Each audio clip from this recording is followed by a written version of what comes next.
La princesse Anne dévoile la lettre cachée de la reine Élisabeth, et cela change tout. Dans un moment qui a stupéfié le monde entier, la princesse Anne a enfin rompu le silence, et ce qu'elle a révélé est quelque chose que personne n'attendait. Avec une intensité tranquille et une émotion visible, elle a partagé un message personnel de la défunte reine Élisabeth II.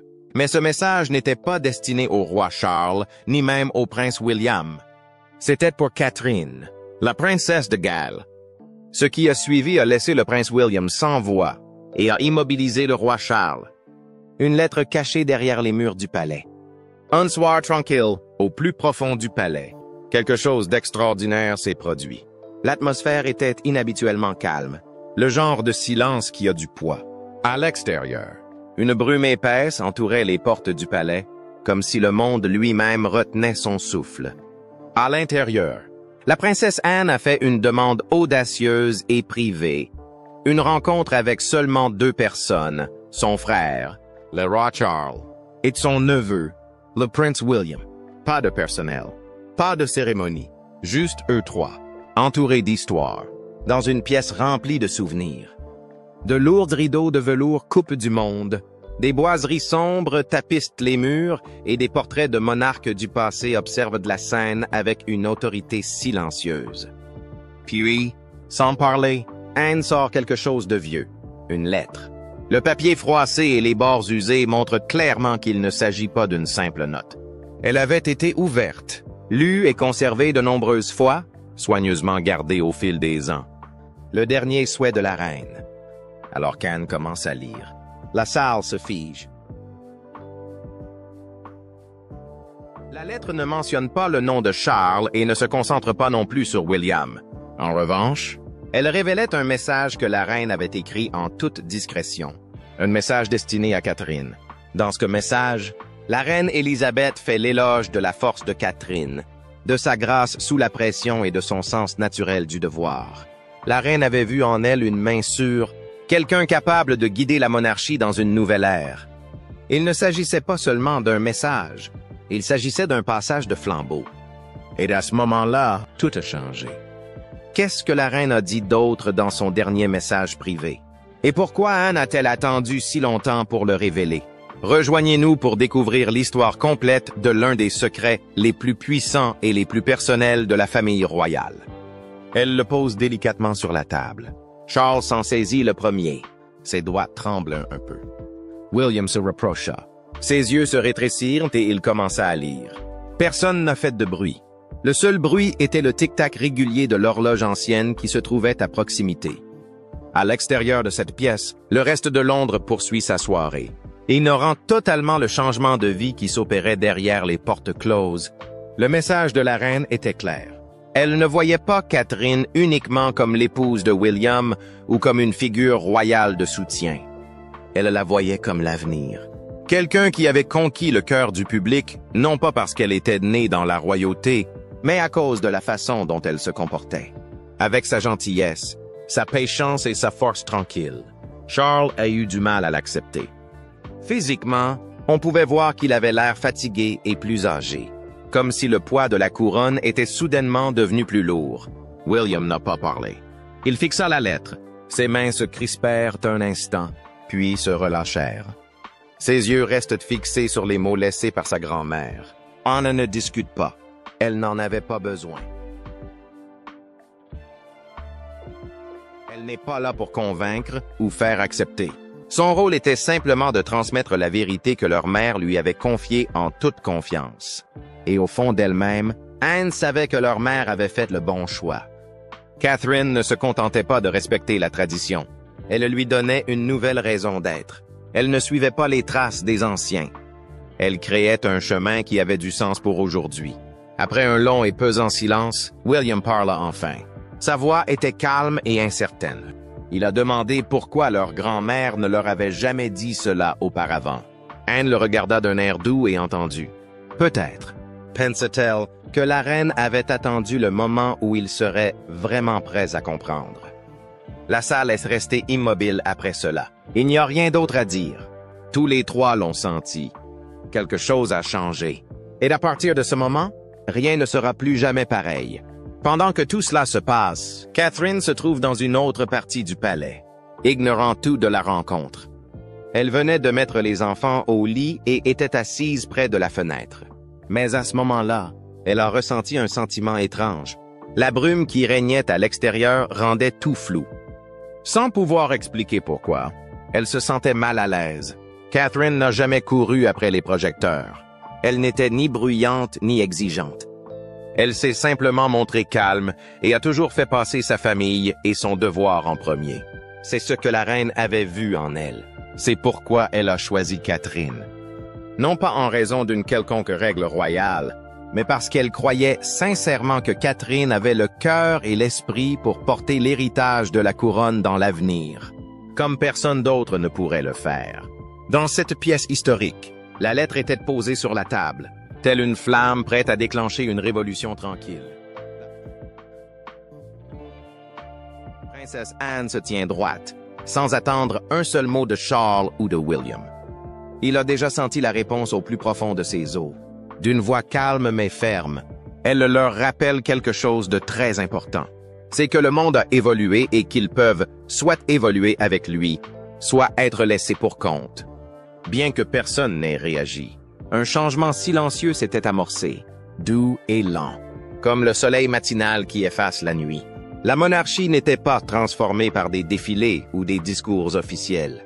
Elle se transformait grâce à un secret gardé précieusement pendant des années, grâce à une soirée tranquille et grâce à une femme qui ne se doutait toujours pas que son monde entier était sur le point d'être réécrit. Au matin, tout avait changé.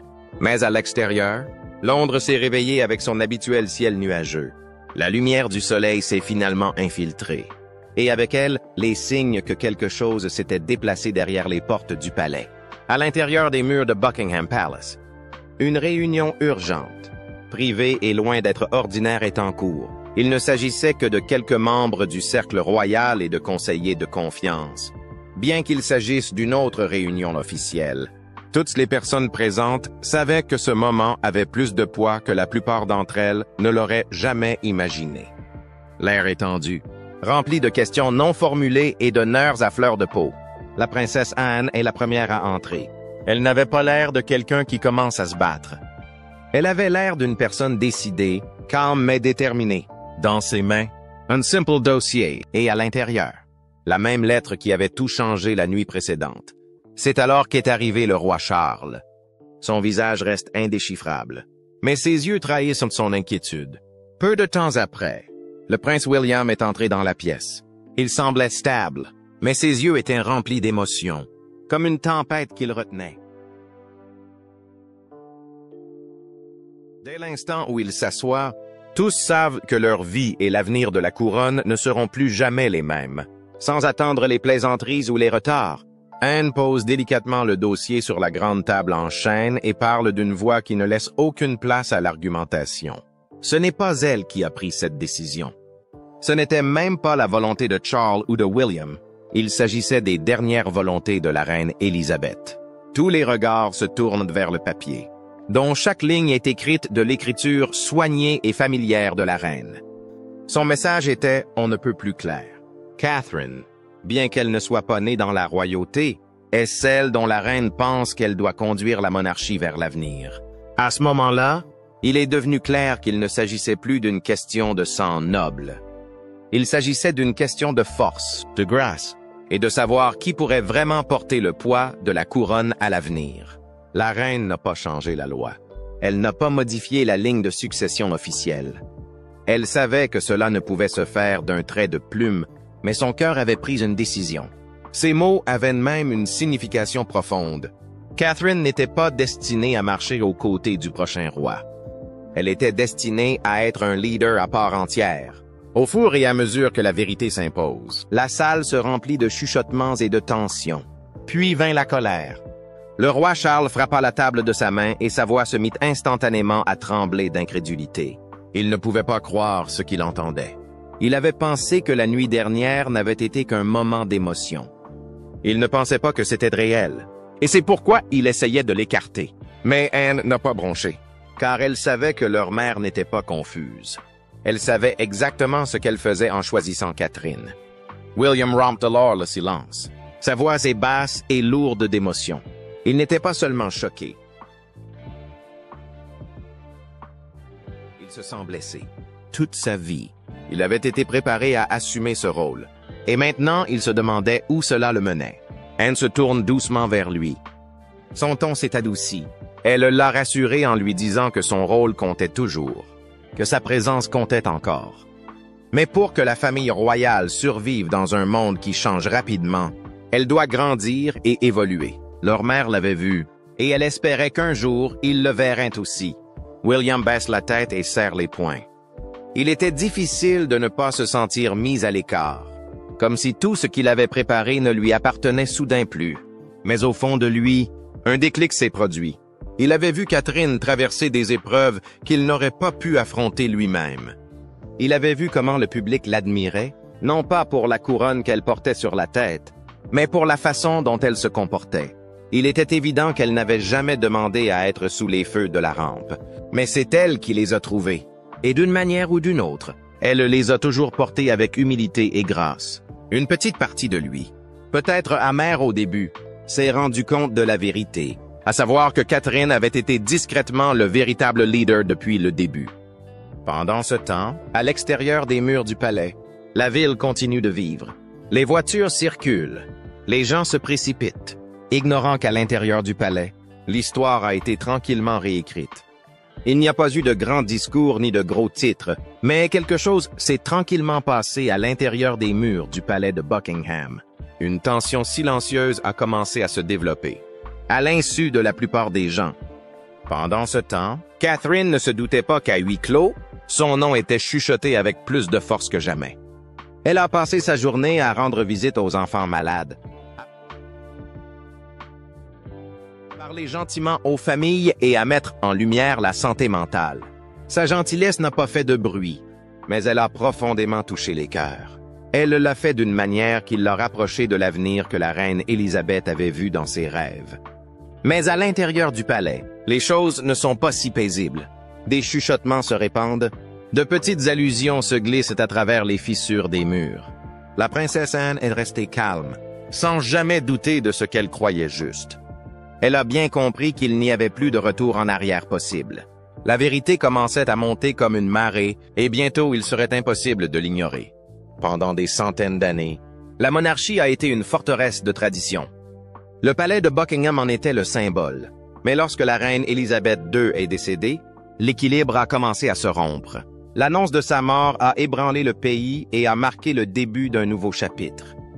Le roi Charles porte désormais la couronne, mais celle-ci ne dégage pas la même énergie que lorsque sa mère la portait. Les gens s'attendaient à ce qu'il prenne la relève, mais l'enthousiasme n'était pas au rendez-vous. Bien qu'il ait des partisans, quelque chose a changé. Ses choix passés, son mariage brisé et le jugement permanent porté sur Camilla ont fait qu'il était plus difficile pour les gens de s'attacher à lui comme ils l'avaient fait avec la reine. Même le prince William pouvait ressentir ce poids. Il était jeune, moderne et apprécié, mais cela n'a pas facilité les choses. Ses moindres faits et gestes ont été décortiqués. Chaque fois qu'il commettait une erreur, cela faisait la une des journaux. Sa relation avec Catherine était considérée comme une bonne chose pour la famille. Mais même cela commence à peser lourd. Au fur et à mesure que l'amour du public pour elle se renforçait, il commençait à lui faire de l'ombre. C'est comme si les gens commençaient à voir en elle, et non en lui, le symbole de l'espoir pour l'avenir. Et puis, de l'autre côté de l'océan, les allégations audacieuses de Harry ont ébranlé encore plus la maison royale. De vieilles blessures ont été rouvertes et les fondements de la monarchie se sont affaiblis de jour en jour.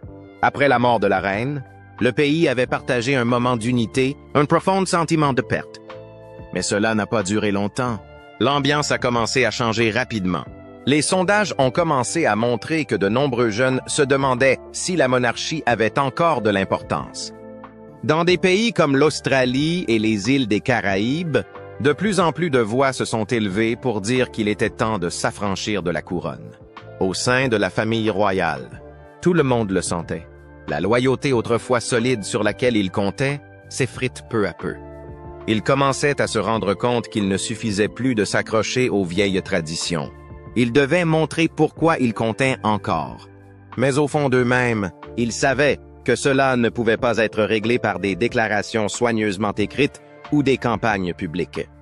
Ce dont le peuple avait besoin, c'était de quelqu'un de vrai, quelqu'un qui ne se contentait pas de porter une couronne, mais qui portait la confiance du peuple dans son cœur, quelqu'un comme Catherine. Curieusement, la reine Élisabeth avait vu venir le coup. Bien avant que le monde ne remarque les fissures qui se formaient, elle avait déjà pris sa décision. Tranquillement, après mûre réflexion, elle avait choisi celui qui, selon elle, pourrait porter la couronne à l'avenir. Elle était persuadée que, le moment venu, ceux qui aimaient vraiment la monarchie verraient ce qu'elle voyait.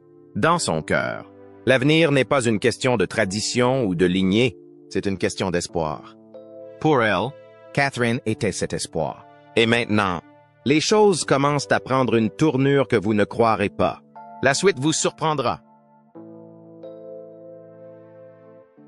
Restez donc à l'écoute, car l'histoire ne fait que commencer.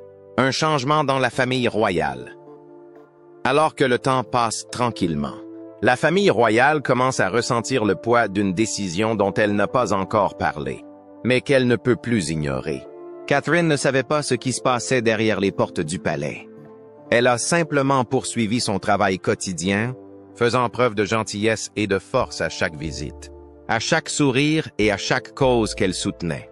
Elle a rencontré le public avec la même grâce que d'habitude, et les gens l'ont adorée pour cela. Mais ses proches ont commencé à se rendre compte qu'il se passait quelque chose de plus profond.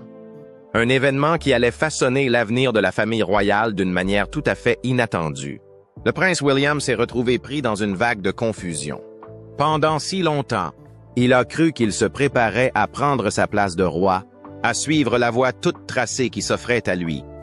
Mais aujourd'hui, les choses évoluent dans une autre direction. Ce n'est pas un étranger ou un ennemi qui le défie, mais la femme qu'il aime le plus. Catherine a toujours été admirée. Mais aujourd'hui, après que la reine l'a discrètement désignée comme la clé de l'avenir de la monarchie, William sent son rôle changer peu à peu. Son amour pour Catherine est fort, mais son devoir envers la couronne est tout aussi profond. Cet équilibre devient de plus en plus difficile à maintenir. La monarchie ne se contente plus de suivre les vieilles traditions. Elle change. Et au cœur de ce changement se trouve Catherine, la femme qui a su gagner l'amour du peuple en douceur. William sent la pression monter.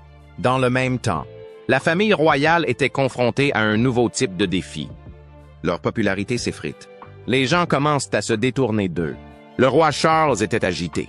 Chaque nuit, il restait éveillé à lire les histoires d'anciens rois et reines. La recherche de réponses sur le passé. Il voulait comprendre comment ils avaient survécu à des périodes difficiles. William, quant à lui, portait ses inquiétudes en silence. Elles planaient sur lui comme une ombre. Lorsqu'il regardait ses enfants, il voulait croire qu'il leur offrait un avenir dont il pourrait être fier. Mais une partie de lui se demandait, et si cet avenir n'existait plus? Bien que Catherine ait réagi différemment en ne paniquant pas, elle n'a pas essayé de changer les choses. Elle a simplement accepté ce qui se passait et est restée calme. Elle a compris que le monde évoluait rapidement et que le palais n'avait d'autre choix que de suivre le mouvement. Ce qui la rendait différente, c'est qu'elle n'a jamais couru après le pouvoir. Elle n'a jamais voulu être sous les feux de la rampe. Et c'est peut-être pour cela que les projecteurs se tournent lentement vers elle. Elle n'essayait pas d'être reine, mais d'une manière ou d'une autre. Tout indiquait qu'elle était celle qui pourrait maintenir la monarchie en place. À l'extérieur du palais, les choses semblaient toujours aussi bien organisées. Grands événements, grands sourires et photos parfaites. Mais à l'intérieur, c'était une autre histoire. Il y avait une tension dans l'air, quelque chose d'inexprimé mais de lourd. Tout le monde la ressentait. L'image de la famille royale, autrefois solide comme la pierre, commence à se fissurer. La grande maison qui s'est maintenue pendant des générations se trouve aujourd'hui à la croisée des chemins, et le monde entier l'observe, attendant de voir ce qui va se passer. S'effondrera-t-elle ou survivra-t-elle grâce à la force tranquille d'une femme? Personne ne le sait. Il suffit de continuer à regarder pour le savoir. Réaction des gens à la nouvelle. On dit que les secrets ne restent jamais enterrés éternellement. Très vite, les souhaits privés de la reine ont commencé à sortir des murs du palais. Quelques membres du personnel observateur, qui avaient tranquillement suivi le déroulement des événements en coulisses, ont été les premiers à chuchoter la vérité. Mais dès que ces chuchotements ont été rendus publics, la Maison royale s'est trouvée divisée. Tout le monde ne voit pas d'un bon œil l'idée que Catherine s'avance. Des voix se sont élevées pour dire que ce n'était pas juste. Comment pouvait-elle assumer un tel rôle alors que son mari, l'héritier naturel, était encore présent? Les critiques ont froncé les sourcils, soulignant le temps qu'elle consacrait à l'éducation de ses enfants, suggérant qu'elle n'était pas assez préparée ou qu'elle n'avait pas l'expérience politique que le rôle exigeait. Pourtant, de nombreuses personnes ont fermement soutenu la décision de la reine. Ils pensaient qu'elle savait exactement ce qu'elle faisait, et cette confiance en la reine a suscité une curiosité croissante dans tout le pays. Les gens voulaient comprendre qui était vraiment Catherine, au-delà des robes élégantes, des sourires aimables et des fonctions royales. Ils ont donc commencé à chercher plus loin, et ce qu'ils ont découvert était à la fois touchant et vraiment inattendu. Détails intrigants sur Catherine. Catherine. Elizabeth Middleton est née le 9 janvier 1982 à Reading, au Royal Berkshire Hospital. Elle n'est pas née dans le luxe ou de sang royal. Sa famille menait une vie agréable, fondée sur l'effort et l'honnêteté. Son père, Michael, travaillait dans les coulisses des aéroports pour organiser les vols, tandis que sa mère, Carol, a été hôtesse de l'air. Du côté de son père, les liens avec la haute société britannique sont anciens, puisqu'il a même accueilli des membres de la famille royale il y a plus d'un siècle. Quant à la famille de sa mère, elle était issue d'un milieu modeste, des mineurs de charbon qui connaissaient le sens de la lutte. Les origines de Catherine mêlent à la fois fierté et humilité, créant ainsi quelque chose de vraiment rare. Alors que Catherine n'avait que 2 ans, la famille a fait ses valises et s'est installée en Jordanie. Son père avait trouvé un emploi chez British Airways et, pendant leur séjour, Catherine a fréquenté une crèche où l'enseignement était dispensé en anglais. C'était la première fois qu'elle découvrait une autre culture, et même petite. Elle a appris à s'adapter et à faire en sorte que les nouveaux lieux se sentent comme chez eux. En 1986, la famille est de retour en Angleterre et s'installe dans le Berkshire. À l'âge de 4 ans, Catherine commence sa scolarité à St. Andrews, où elle se distingue très tôt par sa confiance en soi et sa maturité. Son chemin vers l'indépendance a commencé très tôt. En grandissant, elle a fréquenté une école avec internat à temps partiel, ce qui l'a aidé à devenir encore plus autonome. Puis, au bout d'1 an, un événement important s'est produit dans sa famille. Sa mère, Carol, a lancé une petite entreprise de vente par correspondance appelée Party Pieces. Au départ, il s'agissait simplement de vendre des articles de fête à domicile, mais cette idée s'est transformée en quelque chose de bien plus grand. L'entreprise a décollé, apportant à la famille une stabilité financière et permettant à Catherine et à ses frères et sœurs de fréquenter d'excellentes écoles. Mais au-delà de la réussite, cette entreprise a permis à Catherine de tirer d'importantes leçons. Elle a vu sa mère construire quelque chose de significatif à partir de rien, apprenant comment la patience, le travail acharné et le fait de garder les pieds sur terre pouvaient transformer de petits rêves en grandes réalités. Ses premières leçons, apprises loin de la texture de la vie royale, ont contribué à façonner la femme que le monde voit aujourd'hui. C'est peut-être ce qui lui a permis de se démarquer lorsque le palais a eu besoin de quelqu'un sur qui s'appuyer.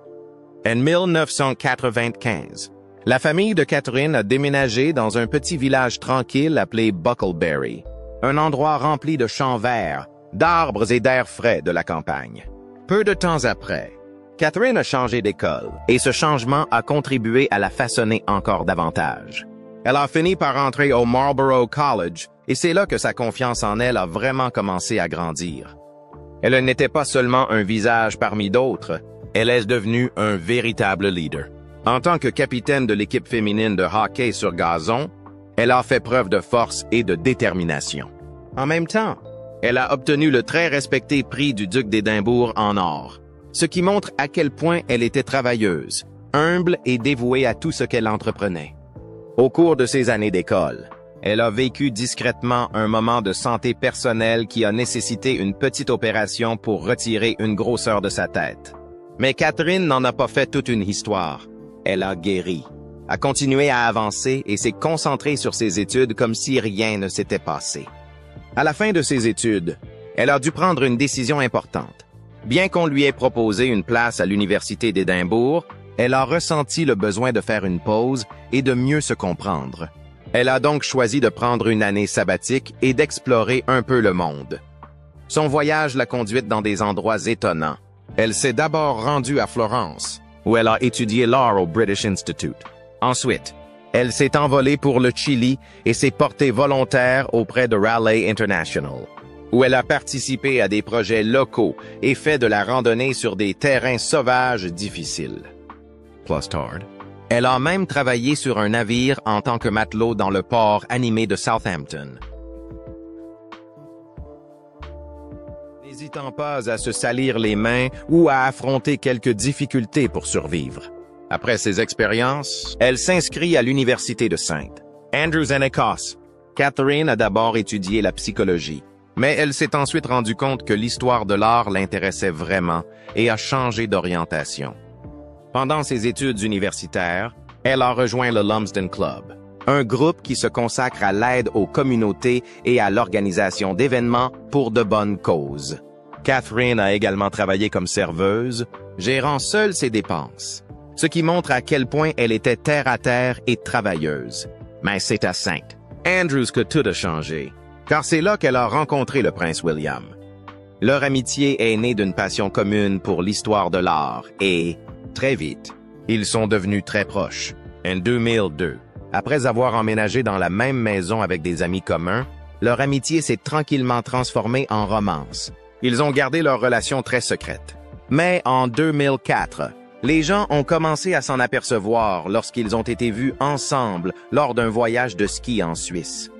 Comme beaucoup de couples, leur parcours n'a pas toujours été sans heurts. En 2007, après des années d'intense attention médiatique, ils ont décidé de se séparer pendant un court laps de temps. Catherine a raconté plus tard combien cette période avait été douloureuse, mais au lieu de s'effondrer, elle s'est servie de cette expérience pour grandir. Elle s'est comportée avec dignité, a retrouvé sa force et a marché avec encore plus d'assurance. Après un certain temps de séparation, ils se sont retrouvés dans les bras l'un de l'autre et leur relation est revenue plus forte que jamais. Au fil des ans, Catherine a dû faire face à l'attention incessante de la presse. À un moment donné, ils l'ont même surnommée Cathy la Maigrichonne, suggérant qu'elle attendait simplement une demande en mariage. Mais elle ne s'est jamais laissée ébranler par la négativité. Elle a gardé la tête haute, s'est concentrée sur sa propre vie et a continué à grandir pour devenir la femme qu'elle était censée être. En novembre 2010, le monde entier a enfin appris la nouvelle qui l'attendait. Catherine et le prince William se sont officiellement fiancés. Elle a commencé à se préparer à un tout nouveau chapitre de sa vie, en se rapprochant des projecteurs royaux. Elle a repris son nom complet et, le 29 avril 2011, le monde entier l'a vue descendre l'allée lors d'un mariage royal qui a conquis des millions de cœurs.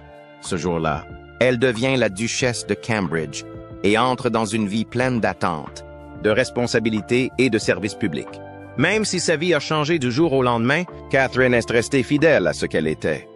Elle est restée calme, aimable et s'est comportée avec une force tranquille. Au fil du temps, William et elle sont devenus l'image d'un couple royal moderne. Ils ont eu 3 beaux enfants, le prince George en 2013, la princesse Charlotte en 2015 et le prince Louis en 2018.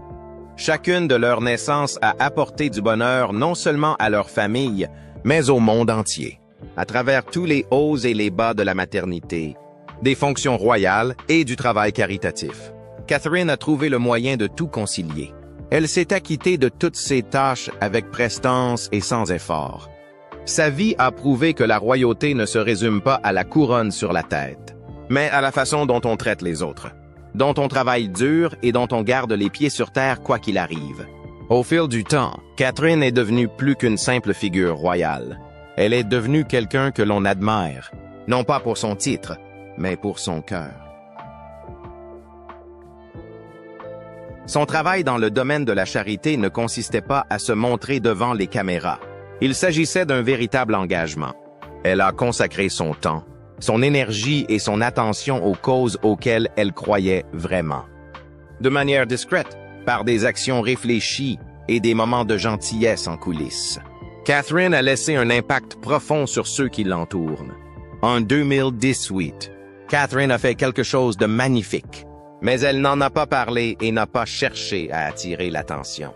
Dans un acte de bonté discret, elle a coupé 7 pouces de ses cheveux et en a fait don au Little Princess Trust.